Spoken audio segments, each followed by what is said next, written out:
प्रण की शपथ लिए थे। उस दिन जब हम लोग पंच प्रण ले रहे थे तो मेरे मन में आया कि ये पंच प्रण है क्या और क्यों किया जा रहा है।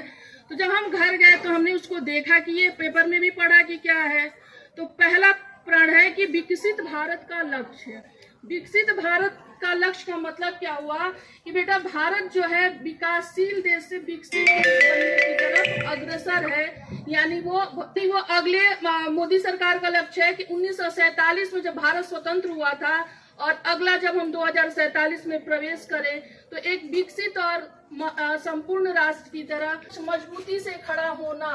अपनी संस्कृति और सभ्यता के साथ जब हम मजबूती से खड़े होंगे और हमारे जो भी अंतर्राष्ट्रीय सम्मेलन होंगे उसमें हमें जो पावर मिलेंगे वही हमारा विकसित भारत का मूल लक्ष्य है। अब इस लक्ष्य में हमारी भागीदारी क्या हो सकती है, तुम्हारी भागीदारी क्या हो सकती है, ये हमारे इसका सबसे बड़ा हमारे पास एक ही हथियार है, वो है हमारी शिक्षा, जिसके द्वारा अगर तुम और हम मिलकर के आगे बढ़े तो हमारे देश को विकसित बनने से कोई भी दुनिया की कोई ताकत कभी भी रोक नहीं सकती है। ऋग्वेद में कहा गया है जायेद अस्तम, यानी स्त्री ही गृह है। और जब मैं तुम लोग को जब भी यहाँ इकट्ठा देखती हूँ तो मुझे लगता है कि मेरे सामने इतने सारे घर मेरे सामने दिख रहे हैं जो कभी न कभी किसी न किसी गृहस्थी का हिस्सा बनेंगे। तो बच्चों, अगर तुम लोग अपनी पढ़ाई पर ध्यान दो, अपने समय को अगर तुम लोग 4 बजे उठ करके एक दिन देखो तुम्हारे जीवन में कितना बदलाव आता है। परिश्रम करके एक बार देखो, जो किताबों में लिखा है,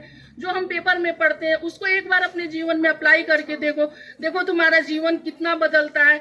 और हर व्यक्ति अगर ये सोच ले, हर स्त्री ये सोच ले कि हमें अपने आप को बदलना है तो हमें हमारे देश की सरकार को या किसी को भी बहुत प्रयास करने की जरूरत नहीं पड़ेगी, क्योंकि हमारा कर्तव्य ही हमारा अधिकार है। अगर हम अपने कर्तव्य को सही से करेंगे तो है कि देविया देश की जाग जाए, अगर युग स्वयं ही बदलता चला जाएगा।